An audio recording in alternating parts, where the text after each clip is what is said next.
Hi, everyone. Welcome, everyone. My name is Noah Morse.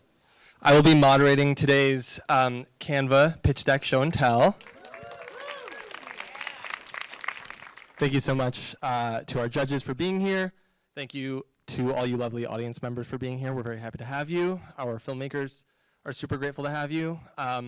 So thank you. We are going to have 6 filmmakers today from our festival who will be presenting and showing off their pitch materials for each film. Each project is going to get 5 minutes, and they will have 5 minutes of live feedback from all of our judges. On our judge panel, we have filmmaker Christian Mercado,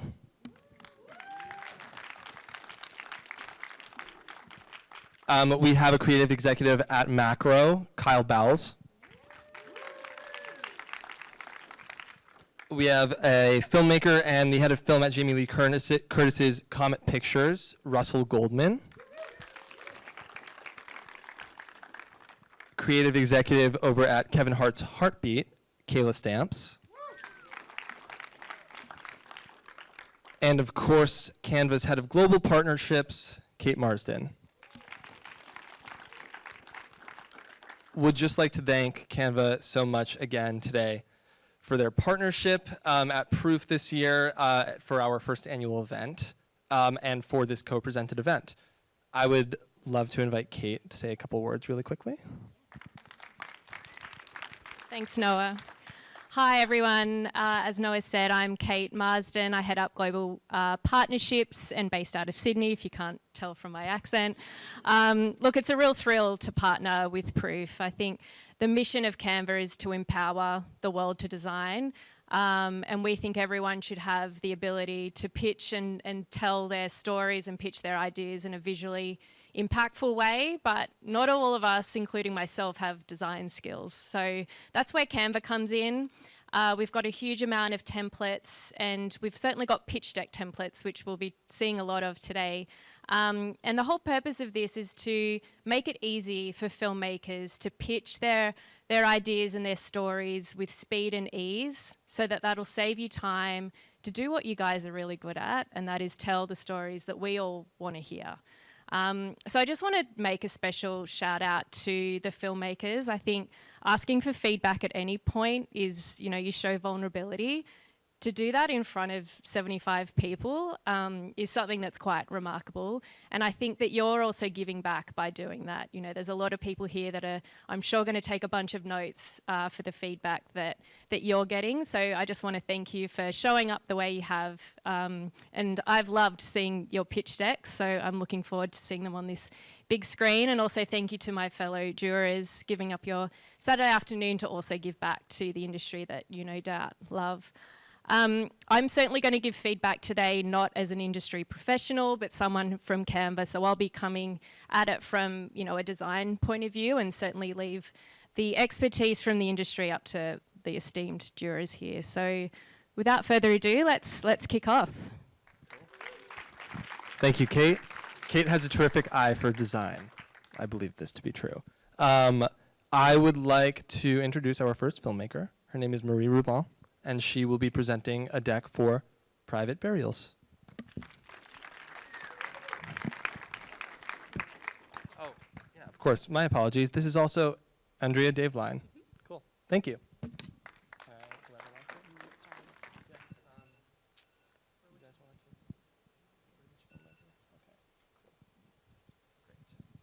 you. Thank you so much. Thank you. Hi, my name is Andrea Daveline. My name is Marie Rubin.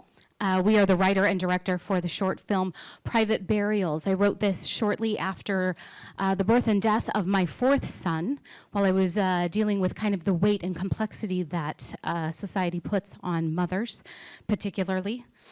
Private Burials follows the journey of Michelle, who is a mother of 3, who finds out she is unexpectedly and unhappily pregnant again. So oftentimes in our movies, our stories, we put mothers as a sidekick. as something that maybe we'll do, and then when it comes, we pass them to the side as a cheerleader or something. So rarely do we put them as the lead. In our film, we want to highlight mothers through the story of Michelle. She's a mother of 3. She actually herself has cast herself in the sidelines. She's just trying to find her voice again after giving birth to 3 children. As she's beginning to find her voice, she finds out that she's pregnant. She struggles to find the difference between what she wants for herself and what she feels she should want from society's view. After a lot of work, she decides to keep the baby and excited for this new future and possibility, just to find out that she miscarries at 20 weeks. She holds her baby as he lives and dies in her arms. She's left with emptiness and wrestling with grief and guilt. Michelle and David are our 2 main characters. Michelle is a woman who has lost or given so many pieces of herself that when she looks in the mirror, she struggles to find who that is looking back at her. She's taking that first step in discovering who she is. Maybe she wants a degree. Maybe she wants a part-time job, just anything to call her own. David is a staunch supporter of his wife, of his children, but also of his own dreams and goals. He is the type of man who goes out and gets what he wants. So he struggles to understand where Michelle is coming from. It never occurred to him that she wasn't living the exact same life. This creates a problem when Michelle confesses that she feels empty and alone, and she's not even sure she wants to keep this baby. David is thrown, and they struggle to find their usual equilibrium. Moving Michelle from mourning the loss of her individualism to mourning the loss of their child will truly test this couple. 10 to 15% of all pregnancies end in miscarriage. That's a statistic. We know it, and we just accept that for what it is. What we're saying, though, is women, you're going to give birth, and 1 out of 4 of you are going to experience this. Deal with it. Life goes on. Please don't share that with us. Or as one person said, imagine if it had happened to you when it was a real baby. So now that you guys know a little more about the story, we want to talk about some references. This movie surrounding around the topic of conflict between motherhood and womanhood, we thought that these movies would be a good example of what we're trying to go for. Revolutionary Road, we need to talk about Kevin, Pieces of a Woman, and The Lost Daughter. What do these movies have in common? They're heavy drama focusing on a family that is going to have a traumatic event. We would therefore like to visually keep the warm and desaturated colors of the family, but only use vivid touches of color when something traumatic is going to happen to the family. At this point, I don't think it will come as a surprise that we want this movie to have a strong feminist voice, but we want the character of David, the husband, to be an ally, to be presented just as much as a victim of society's pressure as Michelle. We think that in 2023, it's a little outdated to just blame it on the men, and we really want to show this issue as a general societal issue and not just try to point the fingers and find someone to blame.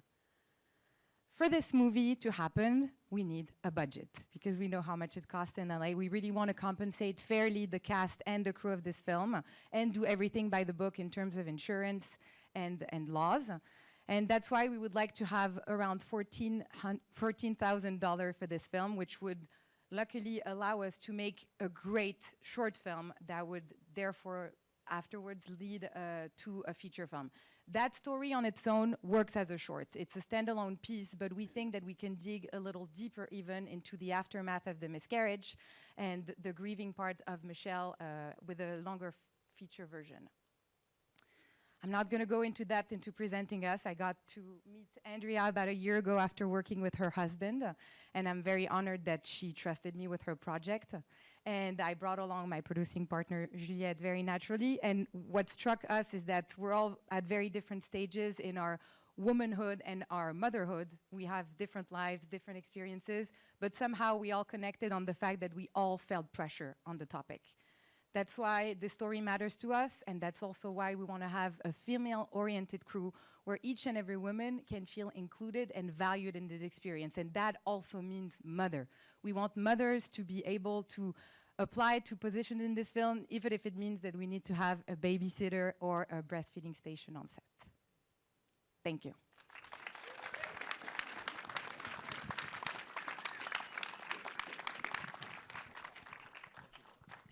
Okay, I'm going to open it up to our judges. Whoever would like to start, Kyle, Kate, can go down the line. Cool.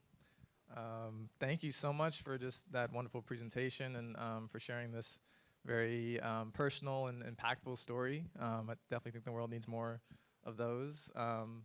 Design-wise, like the deck is gorgeous and I think speaks to the tone of the film. So everything aligns there. And just thinking about from an executive perspective or producers who receive the material, a lot of times we don't benefit from a presentation like this. A lot of times it comes through an email or just after a phone call. So I think from the top, maybe just placing the word short film on the title slide would just help just to frame it a little better. I think once you see the budget, it becomes clear this is not a feature yet, and then you have the feature slide. But just in terms of setting the table for however it's gonna be received on the other end is helpful. But besides that, I think tonally it's well articulated. You have great comps in there, so that's what I would add. Yeah. Thank you.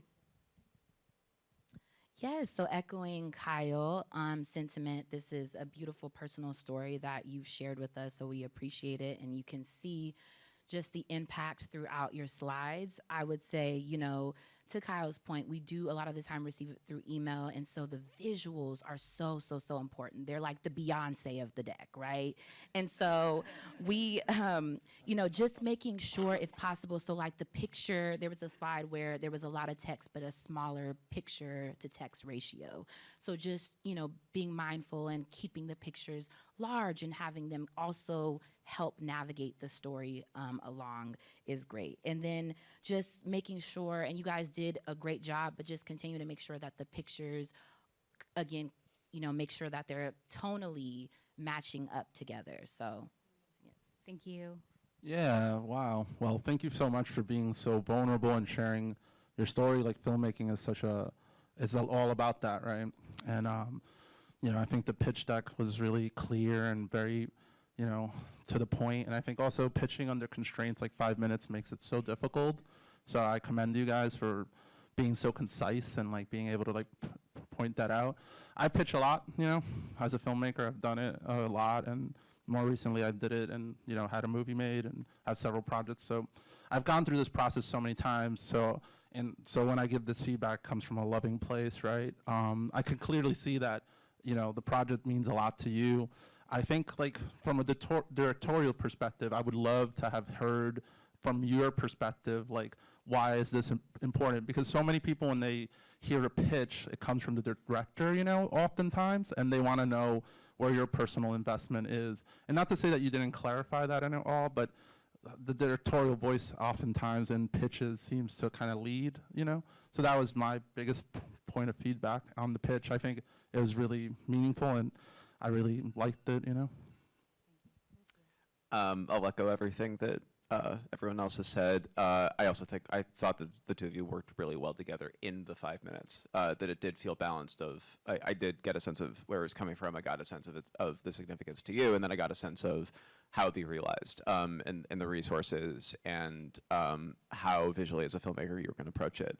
I think the challenge that I have transparently is like I really want to see the future, and I think I'm struggling a little bit with what the shorter version of it would be, because I think its challenge in the movies that you referenced are all wonderful comps and really speak to this, but they have so much room to breathe because they're feature films, and I would recommend not so much not a gimmick or a stunt or anything like that, but something that is very identifiable of like this story is taking place at like this one moment that is just very impactful to all the because the characters are wonderful, to everyone out, to everyone is involved in it, but it's really it's one slice, and you can see more if you watch the bigger thing.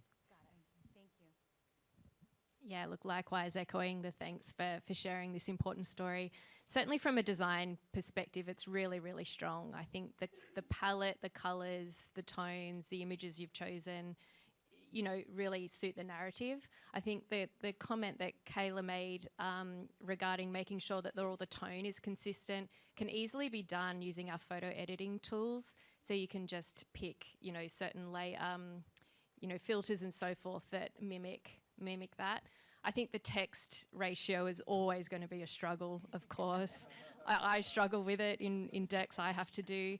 A little tip, you can go on to templates and search text and photo, and a whole bunch of template slides will come up, and you can just get inspiration from them or even use them and then adapt the color palette and see how, you know, professional designers respond to that tension of text versus image.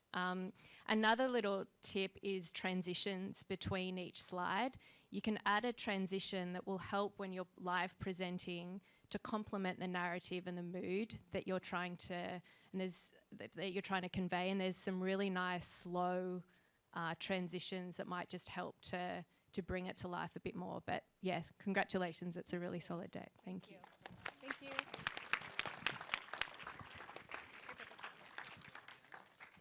Thank you both again so much. I would like to bring up Abby Elaine Brooke with her pitch deck for Skin Deep.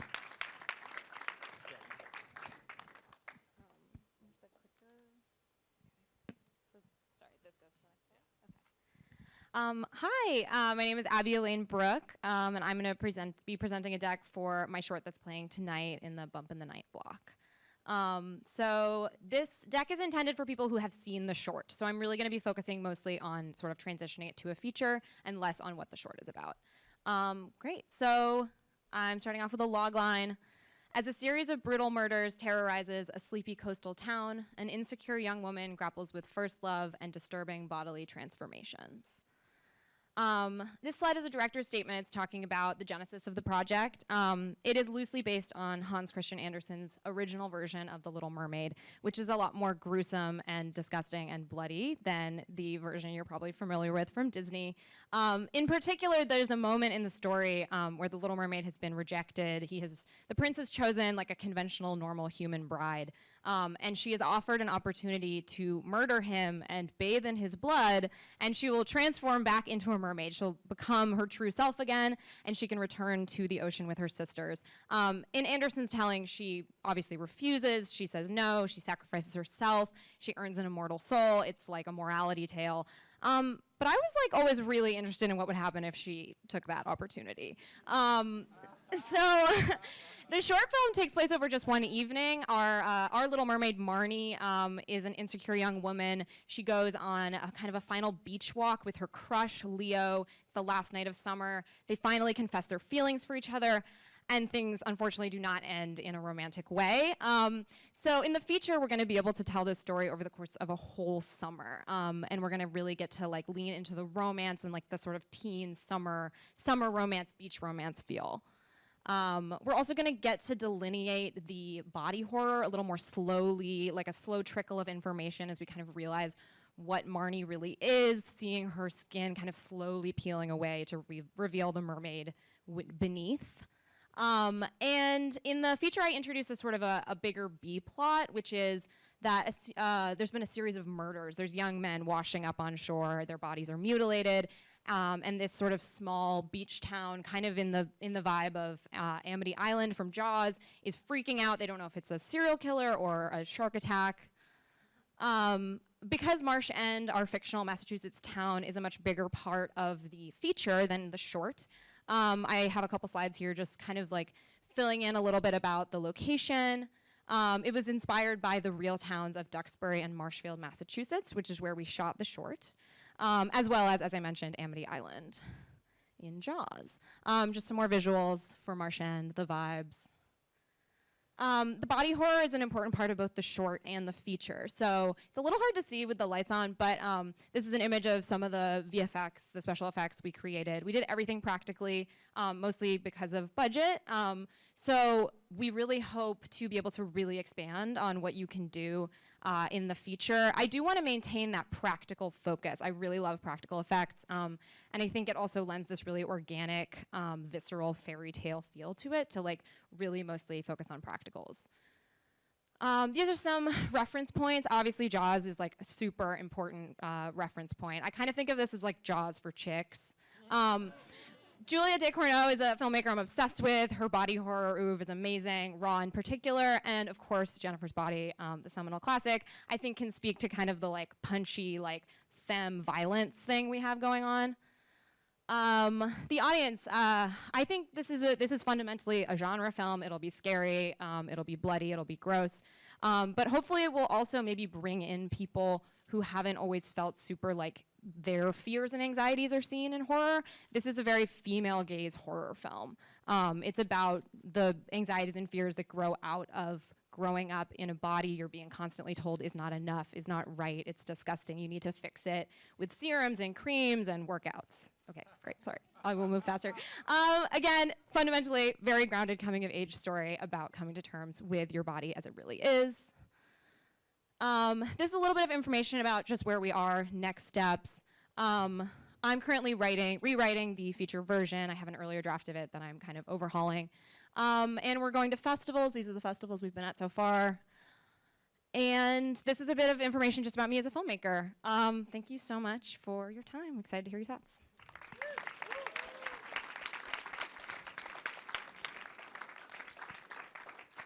Did you want me? Yeah, we can go back the other way. Thank you, Abby. I looked at your pitch deck whilst eating lunch during the week and I soon regretted it.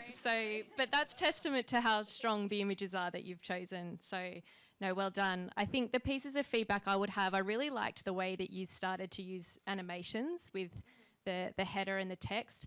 I would recommend maybe just to keep it to the header, perhaps, and really make that pop and make the text static.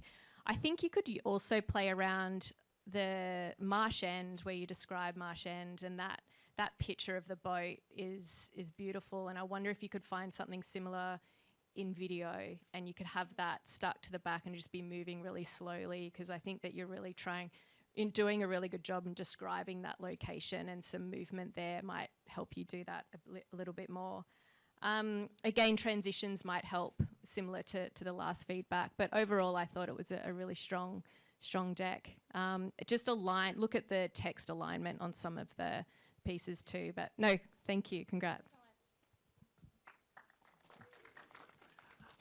You so clearly love this material, and it just kind of like radiates in your presentation. It's really exciting, and you have like such a great, I think, bird's eye view of who the movie's for, how it's different than the short, what the comps are, but how it's different from these other movies. And I think that's so important, especially in horror, where every idea has been done in some way, but like you're pulling from all these kind of unique places, and it feels very original. I would love to see a little bit more of what the character's story, and maybe a little bit in a broad sense of like, this is what I'm thinking for acts 1, 2, and 3, just because I think that there are so many like wonderful and fascinating places the story can go in these two like plots and how they kind of converge on each other. But I would just love to hear more, especially if the ideal viewer has already seen your short and is probably just like wondering like, oh, cool, what's next? But Structure, yeah, exactly. But yeah, great job. Yo, that was great. Straight up, I'm not even gonna. Yeah, I'm just gonna get right into it. Like if you're pitching a movie and the people leave going, oh damn, I really want to see that movie, and it doesn't exist, you've done your job. Like straight up, when I saw that, the way you described it. Also, you don't oversell it. Like you're very like casual about it in a way that's like comfortable, where I don't feel like there's just an earnestness to your presentation style that I hope don't let Hollywood mess you up.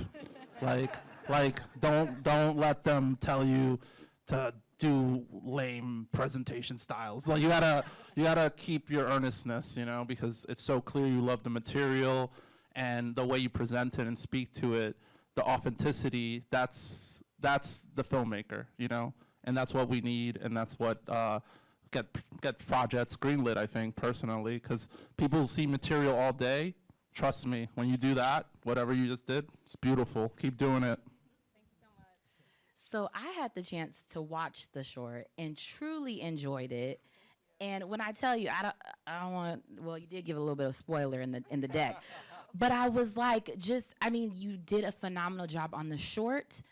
This deck is great. I just have a few notes. The director's statement. I usually see the director's statement, towards the end, because you really want to get into the story, hook us in, get us in, sell us, do the things, and then the director's statement is kind of, you giving more insight into the project from your POV.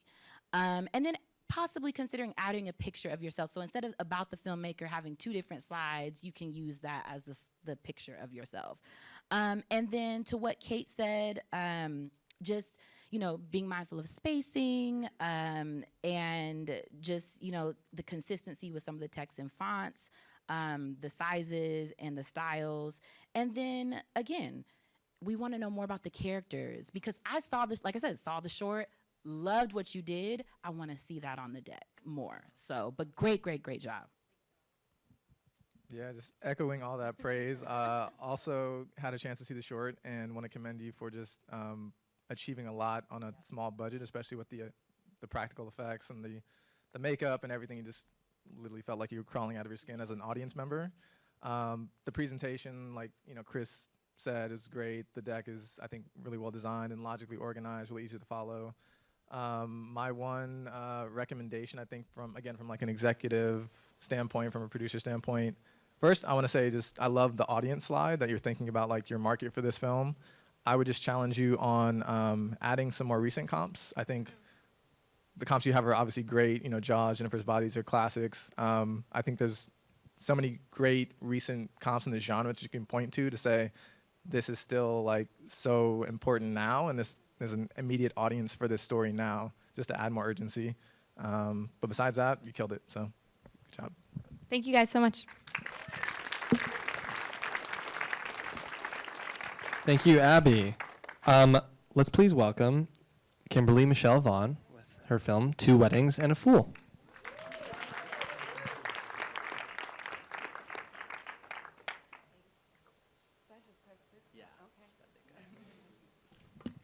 All right, story time. Once upon a time, there was a millennial woman who was raised privileged. She lived in an upper middle class home with both parents married under one roof.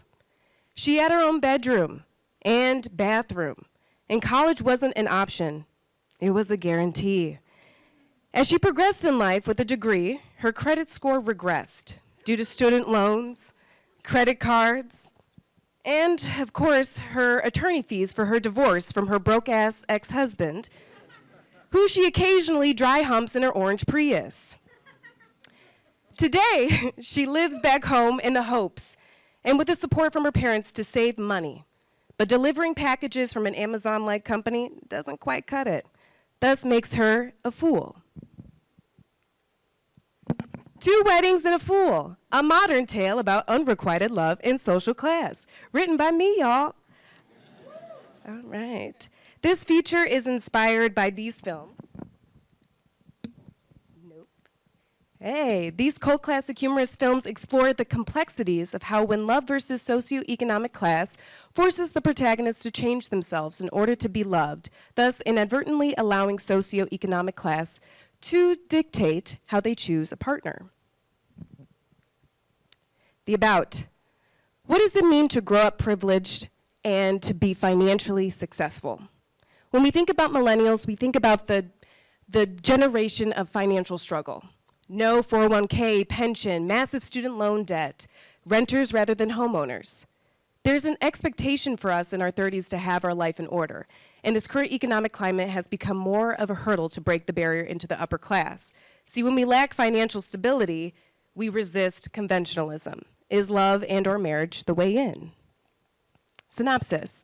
Brazen, educated, and delivery driver Kirby Barnes is 31, in outstanding debt, lives with her parents, and a fool when it comes to love. However, this fool strikes gold with an opportunity to rise out of debt when an affluent man, Demetrius Igwe, prematurely asks for her hand in marriage in order to compete with his younger brother, Daniel Igwe, for their family's real estate empire.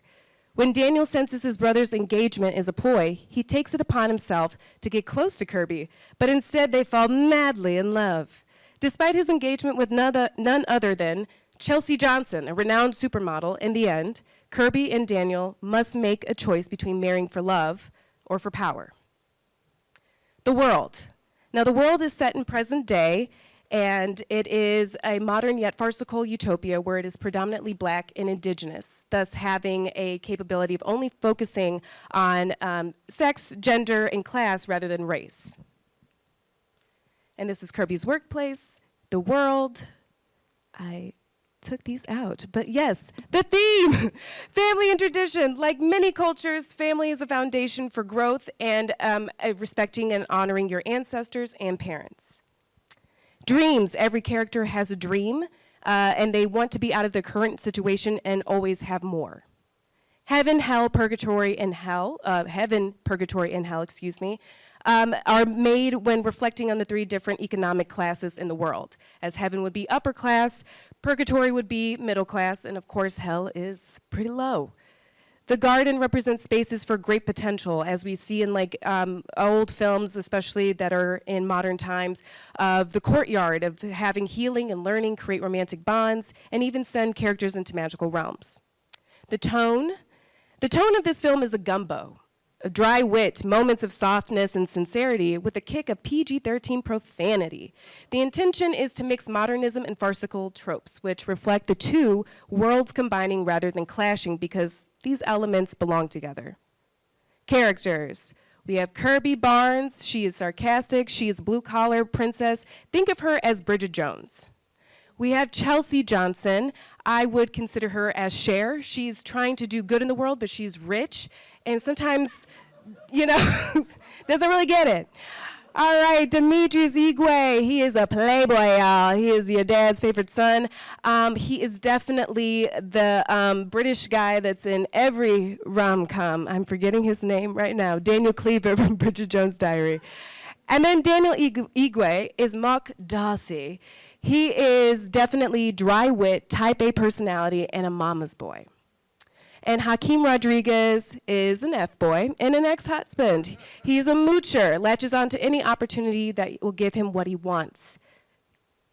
And Helena Barnes will be playing one of the other mystery characters that come in later. Got rid of these as well.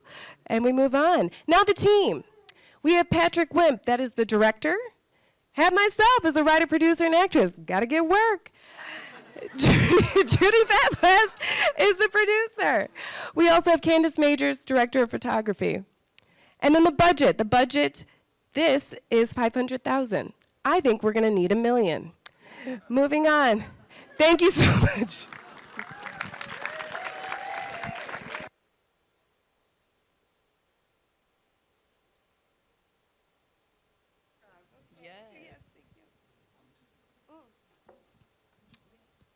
Our turn, yeah. Dope. Love the presentation, really fun. I think it's reflected in the materials itself, and that consistency just really helps sell like you as an artist, especially since you want to, be in the feature I'm imagining. Yeah, it's just really, streamlined, and love the title designs and just the creativity just around all of it.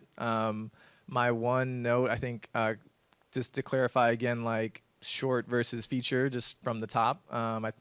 I'm assuming it's a feature for $1 million. Also, the call to action, just like what's the immediate ask? I think that should be included in the deck if it's like, ready to go. Like, is it the financing that you need? Is it casting? What's the timeline? Just to help, come away with it with action steps for whoever you're presenting it to. So otherwise, awesome. Yes, you brought the energy. I love your presentation and everything that you're doing. Keep grinding, keep doing the thing. And to also be, talent and also, putting this together just speaks volumes into who you are. So I would say, I got a few notes. Remember how I said a few pitches ago that the pictures were Beyonce? The log line is Taylor, okay? That's the other star. And so, look, women power, all right? So with that, you want to make sure that your log line is hooky. And so you don't want to be too wordy. I do this too sometimes where I feel like I want to put all the words in. Just, be mindful about getting in, getting out with the log line and really painting a clear picture of what your story is about. And then also the slide with the comps at the top. I would think about, you know, picking a few strong comps and making a slide for the comps instead of like the lot. I think it was a bit of the description and then the comps. Just make a slide for the comps with some strong ones. And then pictures. I would say I think there's a few pictures. I know it's Nigerian family, but consider putting pictures that reflect who your characters are in the background, just so you're not thrown off. You're like, okay, I see, because remember the visuals are very, very important. And yeah, that's my feedback, but great job, really, really proud of you, so. Yeah, man, that was dope. I felt like I was mad intrigued. I was really interested, and I like your presentation style too. Like, I think humor is a tool, you know what I mean? Like, it's a really, like, clear way to communicate something, you know? The one thing I felt like a little off on was like when you started your presentation, we're just looking at this purple thing, you know? And that's funny if you start your image with something funny, you know what I mean? Like you didn't have a gag, you know, there was no punchline to that weight, except this was funny as hell, just you dropping cue cards. I was so into that. But you should start, if you're gonna go for humor, then just go for it and like have your deck start with an interesting image that makes us laugh, you know, or sets us in that world. I also maybe would structure the world building in the front, because you that's your strongest element in a way. Like you're like, oh, I'm gonna present to you a world you've not seen, and I have rules, and I have like a perspective, and your cast sounds mad interesting. Like almost those two elements are like super, super fascinating to me. Like, and I wanted to see more of that, really. Oh, and I'll remember her note too. You had like a lot of comps, you know. So I was looking at the comp, I was like, oh, I can't, what is this movie? You know? And that was like my note, my observation, you know? You were a very compelling and entertaining person as a speaker, and I think the challenge that I had is that when the text started, I was like, I wanted to hear more of her doing her thing. And I also wanted, of course, to hear the movie, and I think there's so many kind of compelling, interesting ideas in this presentation, but I feel like I got the sense that you were the kind of presenter that like hardly needed any text to refer to besides a log line, besides like just like a few key elements, because you seem to have such a great idea of like the story you want to tell and like why you want to tell it, and we can get the tone just from your presentation, which is so wonderful. But I feel like generally, I say this about most presentations, but like less text the better, more image-based. And Shrek felt like a weird comp, but that was my only specific note. Shrek felt like a weird comp. Because, maybe because, no, yeah, Shrek is, We're pro-Shrek. This is a pro-Shrek theater. It's people bring a lot of association to that movie, maybe more than because everything else. Maybe because everything else is live action. Everything else makes sense together. Personal, different strokes. Maybe I don't know. Okay, don't mention the Shrek word. No, look, thank you. It was very, very entertaining. I think my main piece of feedback would be think about mixing up the layouts of the slides a bit more. So one of the layouts that was pretty consistent really throughout the whole deck was the full canvas image background with the text over the top and the strong red font as the header. Make that one layout and then maybe pick 2 or 3 others. So it just changes throughout the deck. So, and then that will help guide you. If you do that at the beginning and then populate the content, that will help. I think there's been some consistent feedback about bringing the images, make them work harder for you, and that'll help you reduce the text. One of the slides that you skipped through, but I actually burst out laughing when I read it previously, was the shitty Prius slide, which, you know, you could be really playful with that. The content is funny. So think about animations or that being like moving when you bring that up. But yeah, that would be my main piece. Oh, I think one more thing, you used a shadow on a lot of the body text. Maybe just use that for headings, and it just makes it more legible depending on if people are looking at it on their screen or on the phone. But no, well done. Thank you. It was very entertaining.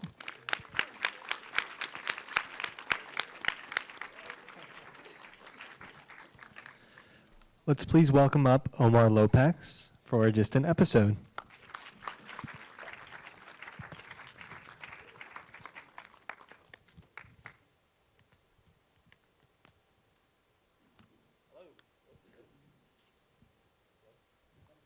Yeah.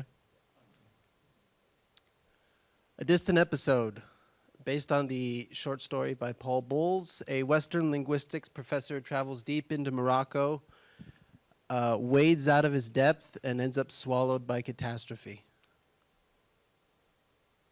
Paul Bowles was a gay American expatriate writer who moved to Morocco and stayed there. It was a perfect match for him. In his stories, he repeatedly used a North African landscape to depict his characters' eventual discovery that their quest for freedom and truth was in fact their doom. You might know his work from the Bernardo Bertolucci adaptation of The Sheltering Sky, his novel. A lot has been said about the story, but to keep it short and sweet, I think Tennessee Williams, one at the top left, put it best. It's a true masterpiece of short fiction. In it, the professor travels to Morocco after some poor decision making. I'm going to save you all this. After some poor decision making, ends up kidnapped by a group of nomads, gets his tongue cut out, and ends up a prisoner for a year. In the end, he does achieve a very sort of unique sort of redemption. These are all locations. So we've done the location scouting for this movie already. So if you see anything like that in the corner, these are all beautiful locations that we've secured. The timing, I don't know if you know about the earthquake that happened. That was like really bad timing. But we've been in contact with our service producers, and all the locations and the people that are there they weren't harmed. Attached is Udo Kier for the lead. I think we all know Udo Kier's resume speaks for itself. I don't have to sell you on that. And it's a dream to have someone like him sort of play this, the lead in this story that I've loved since high school. He's had besides, his giant body of work, he's had a resurgence, a sort of renaissance lately.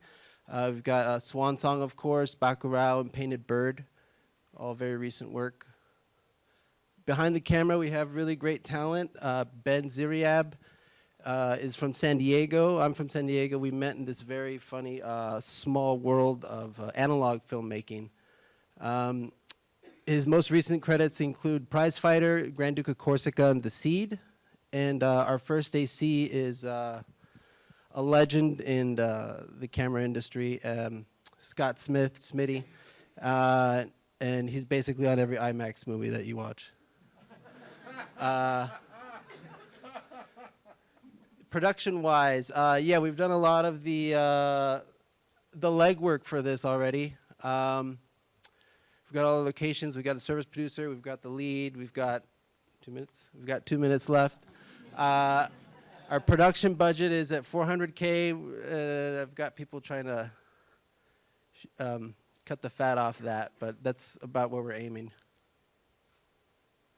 Comps. So this is all of Udo's new movies, basically. This is sort of our like one-liner, right? The anti-Indiana Jones for New Century. In this time of sort of like decolonizing institutions and museums and things like that, this really takes like and I love Indiana Jones. Like I was at my kids took me to the Cinematheque Indiana Jones three movie series thing. Anyways, because I feel like sort of like I'm betraying. But this really, you can do both. You can love Indiana Jones, and this really like it flips it on its head. It's a 180. The Westerner shows up, and he does not kick ass. It's the opposite. VistaVision. We're going to be shooting in VistaVision, the only sync sound VistaVision camera in the world that exists right now. So you might know VistaVision as the alternate to anamorphic, basically, in the 50s. North by Northwest, The Searchers, Vertigo. What VistaVision basically means is that we're going to be, we're going to have landscapes that just like swallow you up, and close-ups on Udo's face where you could practically feel him breathing. Music-wise, Richard Horowitz composed The African music for The Sheltering Sky, and him and his partner Susan have expressed their desire to do the music for this, and this is who we are. I think 10 seconds over. That's not bad.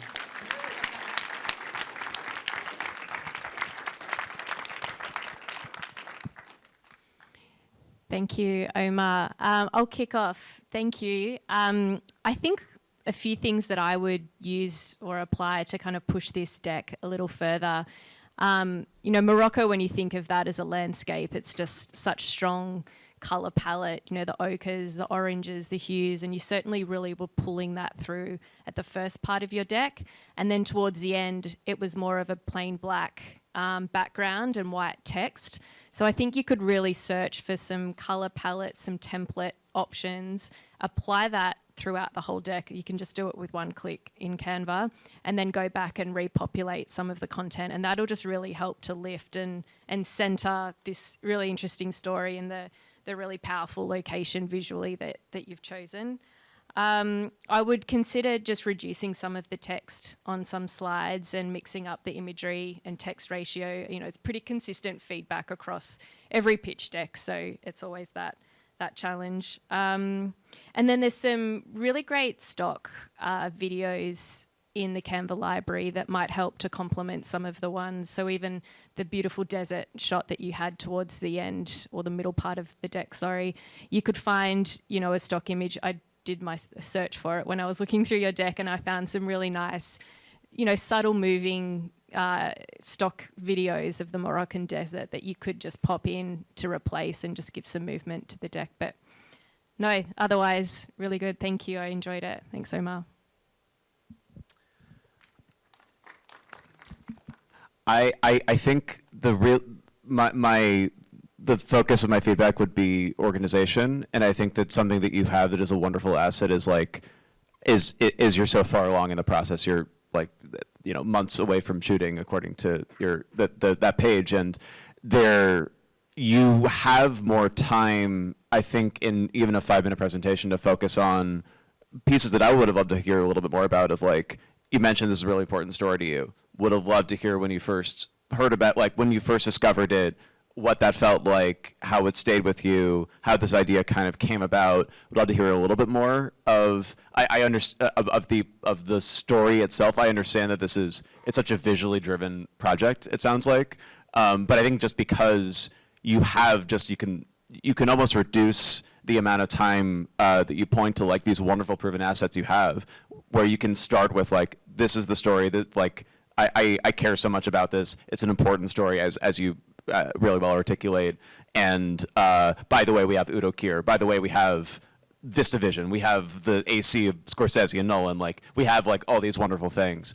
And you can almost spend more time on what it means to you, because that's what I want to hear about. But it looks awesome. Can't wait to see the movie. Yeah, that was interesting. I was like, yo, there's almost a quiet confidence that I like, because you have so many of the elements that I'm like, oh yeah, you're gonna go make this movie pretty much. It seems, yeah, go for it. Oh, well, what is it? What? Oh, you need the money. Oh, all right, good. That's good to know. Actually, I was like, you definitely seem like you can get the money. You just need some eccentric art house guy to be down. That's what you need. Some rich dude to be yes. Yeah, because I think Udo Kier is such a remarkable actor of the time, and I think you have a clear vision of this project. I think okay, so you are looking for money. So, okay.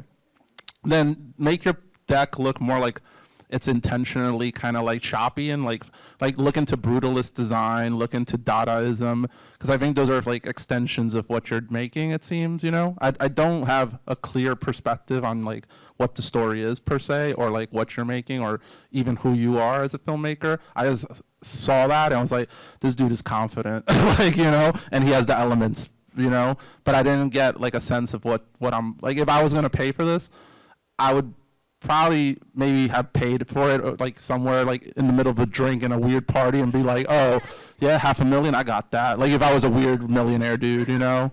I'm not, but I'm just saying like that's where you would probably get the funding for this. Yeah. So from a financier's vantage point, you know, when we pitch out and we're asking for, you know, a financier to come on board, I always say your deck is you visually showing the movie without having filmed a thing. And so you want the financier to feel really confident and comfortable that they're going to get the return on their investment. And so with the deck, you want to make sure, I know we sound like a broken record, but the visuals are telling the story. I always say like a flip book? You know, a flip book, each page helps to tell the overall story.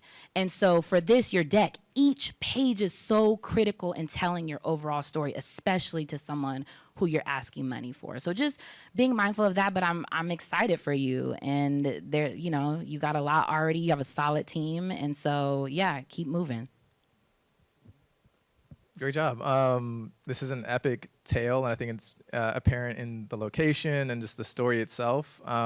You have so much going for you with this film already, just with the hard work you've put into it, casting it, location scouting, and the material itself. It's IP. You have this short story, and that's, I think, where you want to just maybe focus on.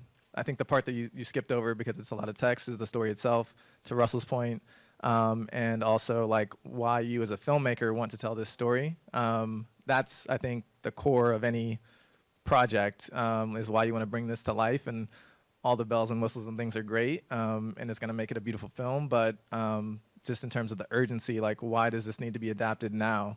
Why do we care about this now, and why do you personally care about it? So would encourage that, but I feel like you know, when you're sending a pitch to somebody, it's great to have that information written out, but presenting is like an entirely different skill, and you're really selling yourself, and I think you did a great job just in presenting it confidently and clearly, but to get the money, you really gotta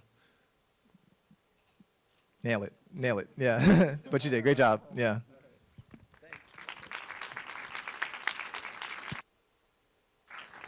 Thank you, Omar. I'd like to welcome Dakota Dalby and Harrison Hood for their deck, Her Monsters.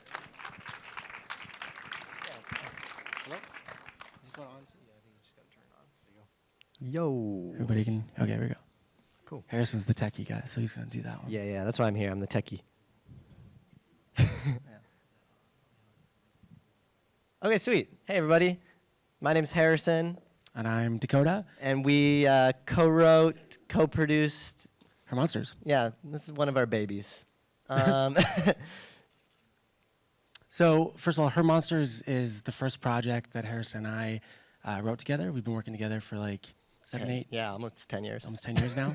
And it's like the project that lingers in your mind, that's always there. I'm trying to find a home for it. So we've always felt something's really special about it. It's our kind of like stylized, interesting little... We've done like 50 different versions of the script. Massive Google Drive of the script. Yeah, there's a lot of different versions. I know one is like, it turns sci-fi and they're like aliens.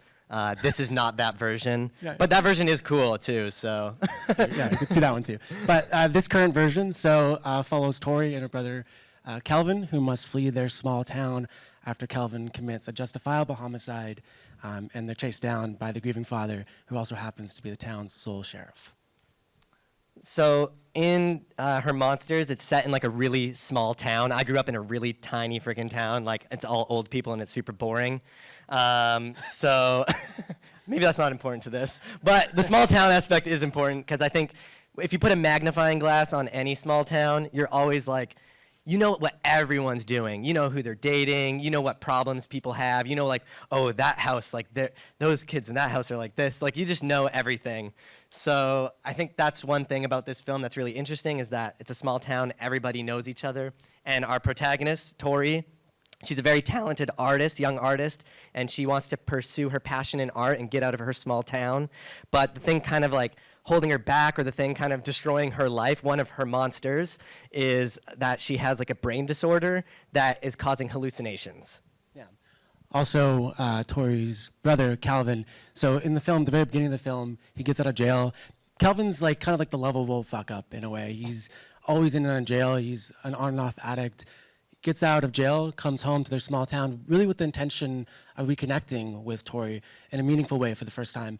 But unfortunately for them, Calvin ends up killing Tori's boyfriend in a justifiable homicide, which we learn about in the film, and sends them on the run. So the brother and sister, they try to get away, and they try to make their way to Canada. We're Canadian, so they're trying to get home. Yeah, trying to get to Canada. Yeah. Also, like one of the things that we asked when we were writing this movie was like, how far would you go for your sibling or your family? Dakota has like two sisters, yeah. And I have one older sister.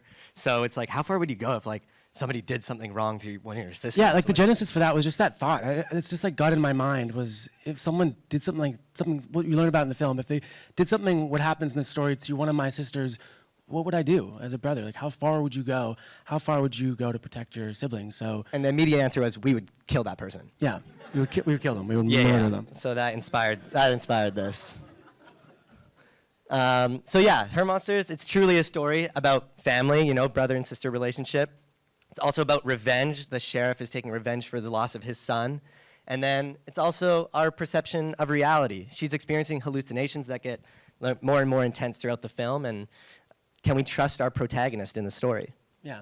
So these are some kind of visual comps to the story. Harrison and I, we love visuals. We're very into like aesthetic is our big thing. All our films are very colorful and stylized. Filmmaking is a visual medium. Yeah, yeah. So we thought like if we take that visual medium, place it in small town, rural America, it's a really cool juxtaposition. I think it's really interesting because you don't really see that very often. It's very bland, and we've always seen those like small town America movies, and we just thought, well, if we add some color to that. I feel like it's not up here, but a good comp is like Uncut Gems. Yeah, we love that movie. Or their first movie, Good Time. Even better comp.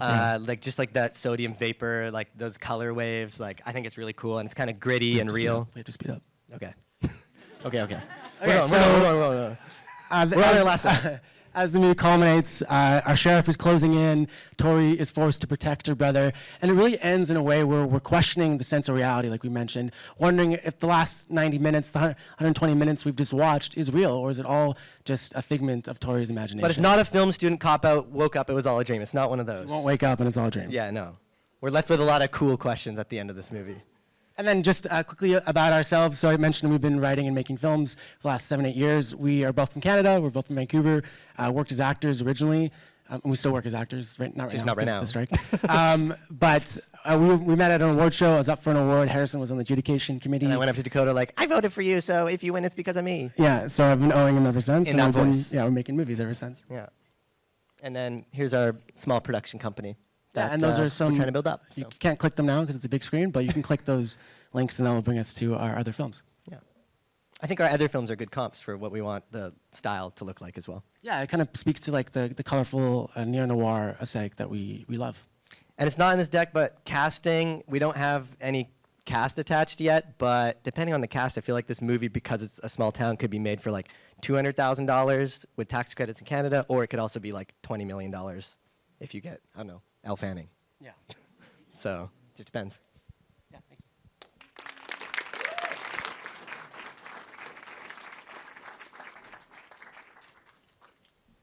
Great job, you guys. Really great deck. I think it's really clean and simple, and allows us to like concentrate on the story itself. Are either of you or both of you directing? That's what I missed. That wasn't our intention with this film. Like, our intention is to be on as writers and producers and like a way in, right? Like a break into the industry in a future way. So we like to leave those things open Yeah. in case, you know, if we attach a cool director that has done more than us. it's an opportunity for us to learn and like learn from someone more experienced and better. So Got it. I think even as writers and creators, just be more intentional with like your vision for it, because I think it starts with the story. It starts with you as a writer, and then you add collaborators, and it shifts and it morphs. But the more clear you can be from the onset, the closer it can stick, as the ripples, roll out. So that includes like your budget, like how big do you see this or how small do you want it to be? And to that end, I would just maybe add like some breakout slides for the characters. It's a very character-driven story, although it's very visual and stylistic too. I really wanted to know more about like each character and their nuances, and the Tori character specifically, and like how we enter her world of hallucinations and things. That's what makes us unique. Yeah. Yeah, cool. Yeah, thank you. Yeah, so I am a short deck girly. I love a good short deck, especially from an executive standpoint. We get so many decks. Yeah. It's easy, it's quick, you're in and out, right? So I love that you guys did that. I would just, to Kyle's point, add a few more things. Just a few more things. Not a short deck. No, well, this is really short. So Do a short deck, but don't do a short deck. do a short deck, but just add a few more things to make it just so that you're driving it home. So this is really, really short. We want it short. This is why we need a third party, because Dakota and I sit and argue about all of it. It's too long. No, now it's too short. And then we just go, okay, we'll just commit to one of them. It's a balance, and it takes a while to figure. It's a dance, actually. That's a better way to say it.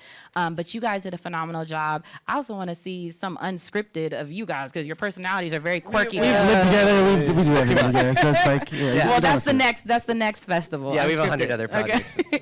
All right.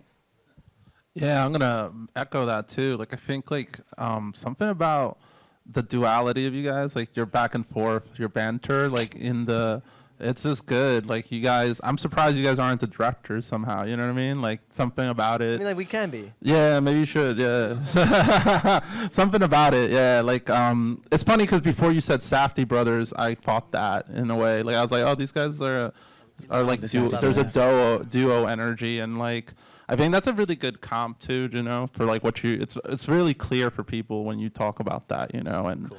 But juxtapositioning it with a different setting, because they're such New York filmmakers, like, Yeah. but you guys are like going like, we're the rural Safdies almost, you know what I'm saying? Like you're saying, like literally comp the Safdie brothers as like a.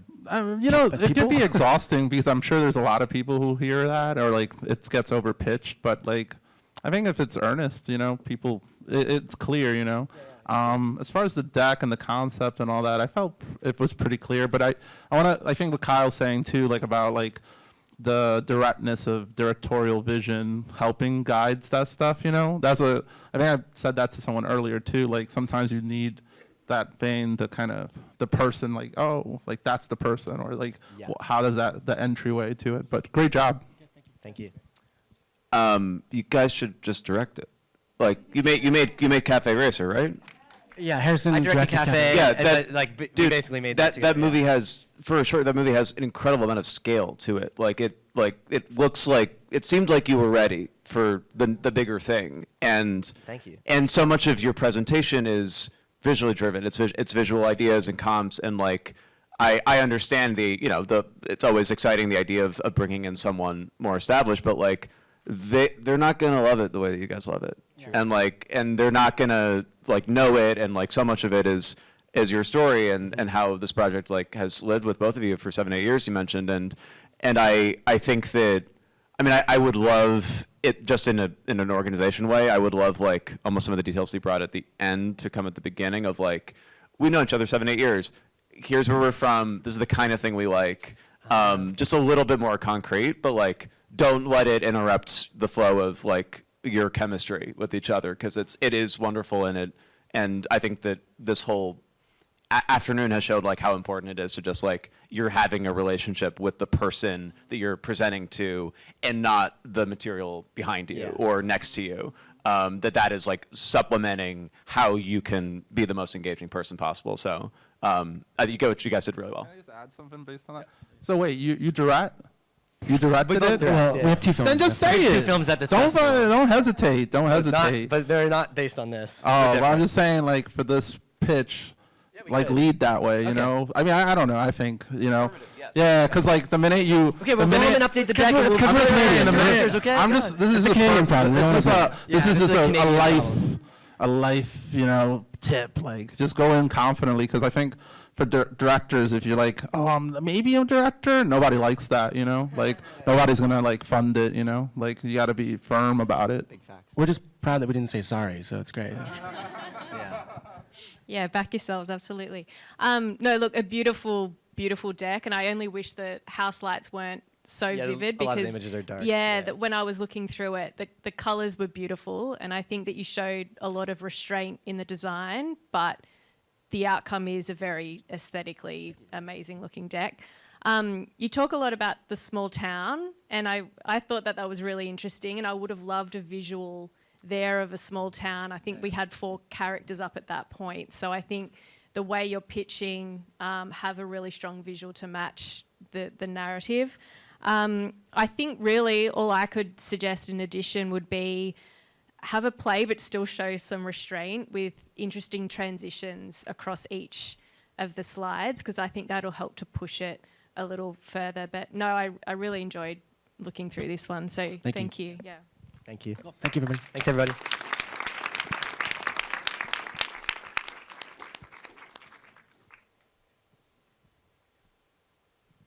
Thank you both. I'd like to introduce our final filmmaker, Jack Warren. Please come up for your deck, Violent Delights.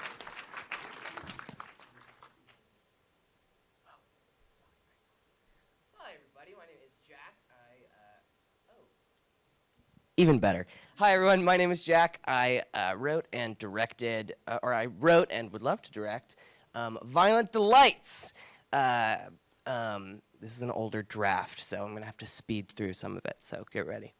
Violent Delights is a trans horror romance about a trans boy and a cannibal girl who fall in love and fight for survival against her homicidal family. Here's some, we're going to skip through the synopsis so I can get you through a lot of the story as possible. It is a queer romance about tearing up the powers that be to shape the world in the image of your desire, and it's also a gritty survival horror about making mincemeat of your enemies before they eat you alive. So think Bound versus the Texas Chainsaw Massacre, somewhere in that spectrum. Our lead is Sam Van Bell.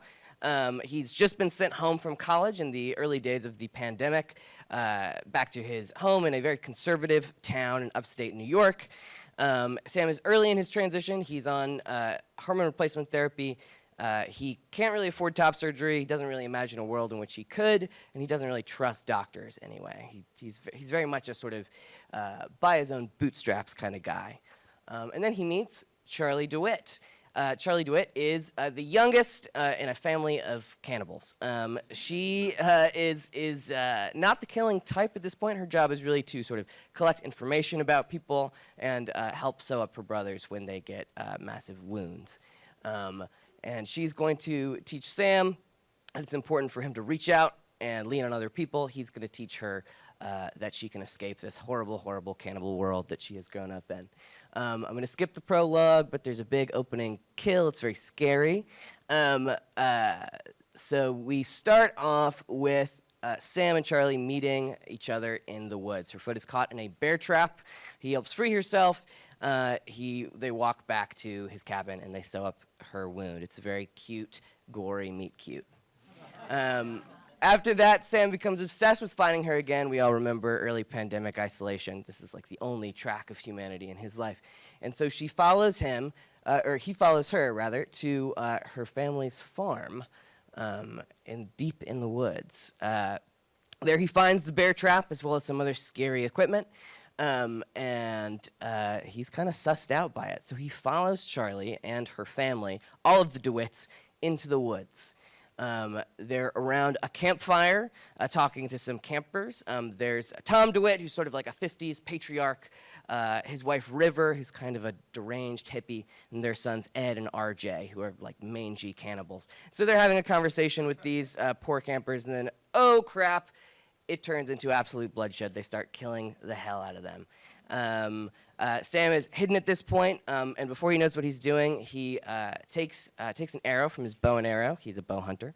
And he fires it at Ed, which allows 2 of the hikers to temporarily escape. No one sees him but Charlie, just as she bites down on a human heart. Anyway, so he runs away, he tries calling 911, tries going to his family. They won't let him in. His brother is the only member of his family who will even talk to him, but he won't let him into the house because he's afraid of what their father will do when he sees Sam now that he's transitioned. He doesn't believe him about the cannibals, and he thinks that the real danger is their scary, scary dad. So Sam runs back to the cabin where he finds Charlie. They fight. She explains herself. She's trying to get his bow and arrow to plant another hiker to give him time to get out. He says he doesn't want to get out. He's going to take these monsters down himself. They reach an impasse, and so they make out. The next morning, Charlie leaves with Sam's arrows. At this point, Sam's grandmother shows up back at the cabin and starts talking about the DeWitts, starts talking about these cannibals. She's lost her mind to old age, and everyone has sort of shut her away, thinking that she can't provide anything. His brother shows up, takes Janie home, and that's when Sam finds a tunnel in the cabin. He goes through the tunnel, and then, oh my God, he's back at the DeWitt family compound. Oh my God. He talks to Charlie. It turns out that the Van Bells, Sam's family, are a long line of cannibal killers. Their families have been at war for generations, and that their first encounter was Charlie's way of sort of sussing out how much he knew. Anyway, we're about out of time, but shortly thereafter, they escape. One of Charlie's brothers gets into a fight with Sam, tears at his chest. He hits the ground. He needs surgery. There's no time to get to a hospital. It's Charlie's job to fix him. So she leans down with her sharp teeth. She eats his chest off, giving him the most romantic top surgery that anyone has ever received. Together, from there, she encourages him to reach out to Jason, his brother, get his help. They go to the DeWitt compound, they kill them, and they make their own happy family. Thank you very much.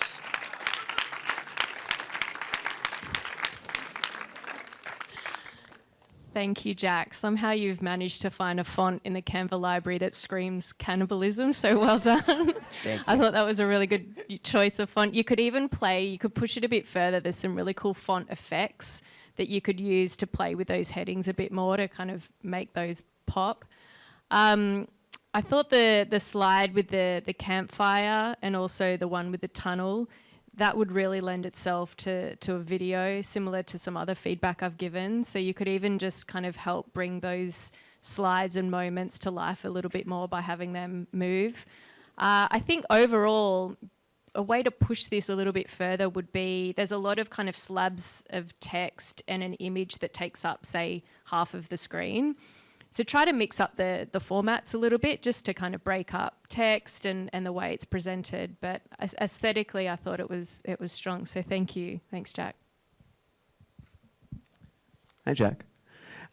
I think it's a wonderful presentation. It's a wonderful. I mean, the idea is obviously incredible. I want this movie to exist.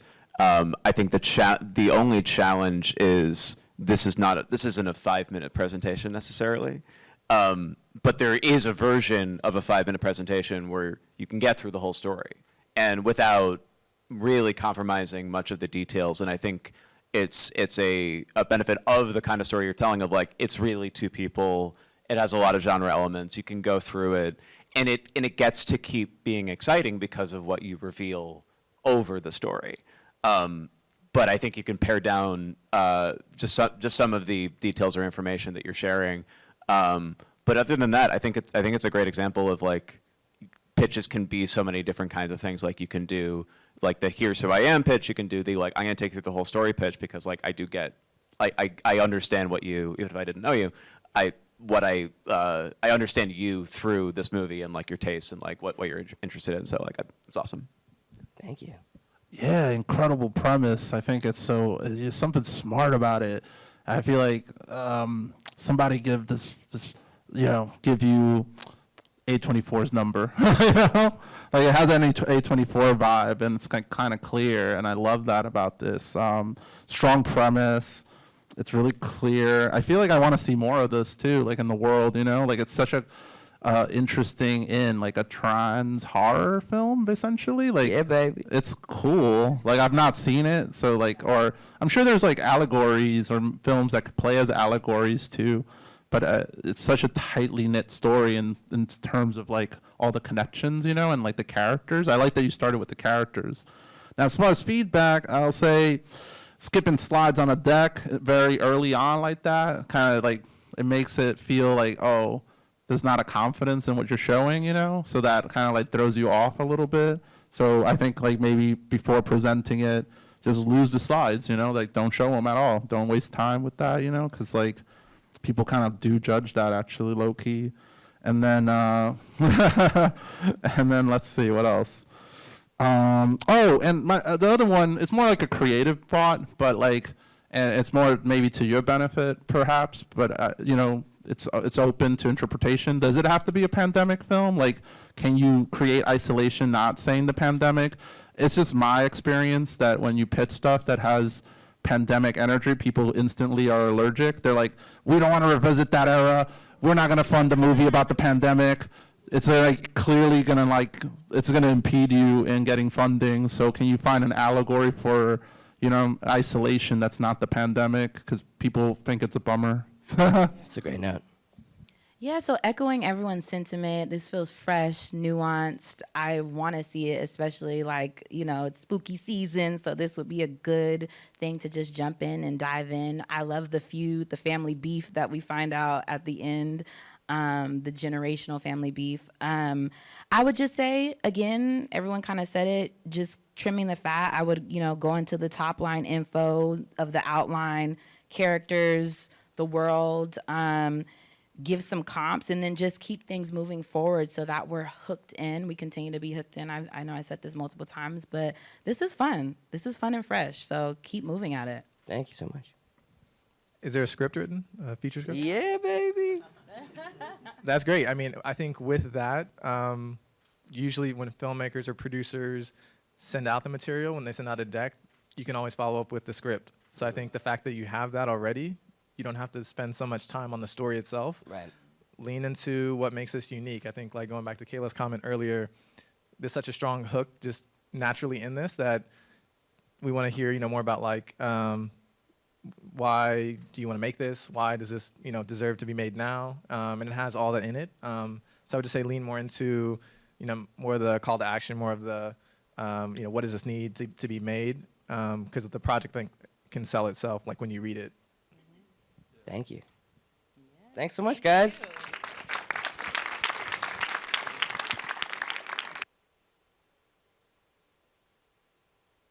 Hey, thank you everyone so much. Thank you to our filmmakers. That was terrific. Thank you to our panel. You guys were lovely. That is our show. Thanks.